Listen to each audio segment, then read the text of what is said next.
Dunia bergerak tanpa menunggu izin dari barat. Poros lama mulai goyah, dan pusat kekuatan perlahan bergeser ke timur. Pax Americana, kedamaian semu yang dibangun pasca Perang Dunia kini retak oleh kebangkitan poros-poros baru. Arab Saudi, Iran, dan Turki mulai bicara tanpa Amerika.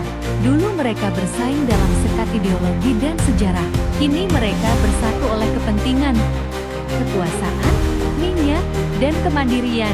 Di meja diplomasi Riyadh, keputusan besar dibuat tanpa Washington. Perundingan damai, kerja sama energi, hingga investasi lintas batas menjadi simbol kedaulatan baru Timur Tengah. Timur bukan lagi pengikut, tapi pemain utama yang menentukan arah dunia. Sementara di Afrika, bayangan Rusia menebar janji stabilitas dan dominasi. Dari tambang emas Sudan hingga gurun Mali, pengaruh Moskow mengakar lewat tangan-tangan tak resmi pasukan bayangan yang menukar darah dengan kekuasaan. Barat menyebut mereka tentara bayaran.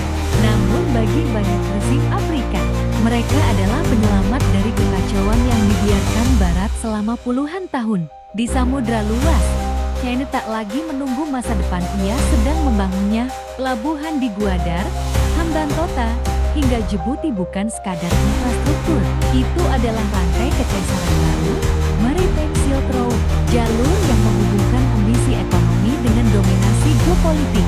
Samudra Hindia kini menjadi lautan peradaban baru, tempat masa depan perdagangan global ditentukan. Di Eropa Timur, Israel memainkan dua wajah, mitra teknologi bagi Barat, dan pemasok senjata bagi siapapun yang butuh perlindungan. Di balik setiap pesawat tanpa awak, ada diplomasi senyap yang menegosiasikan pengaruh dan rasa takut. Sementara itu, di Asia Tenggara, Amerika bergerak dengan cara lama yang dibungkus baru, bukan lewat perang, tapi perjanjian, investasi, dan jaringan digital. ASEAN menjadi papan catur halus, tempat setiap langkah menentukan keseimbangan global. Satu kesalahan bisa mengguncang stabilitas ekonomi dunia. Namun perang sesungguhnya kini tak lagi terjadi di darat atau laut. Pertempuran berpindah ke dunia yang tak terlihat di udara, di data, dan di pikiran manusia.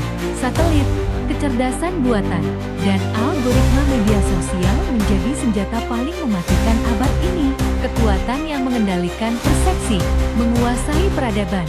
Barat masih berjuang mempertahankan pengaruhnya, tapi kelelahan terlihat jelas.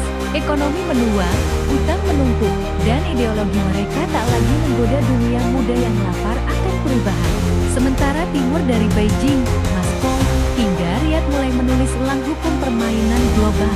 Dunia kini berdiri di persimpangan bersejarah. Apakah masa depan masih milik Barat yang rapuh, atau justru Timur yang baru terbangun dari tidurnya dan siap menyalakan kembali obor peradaban?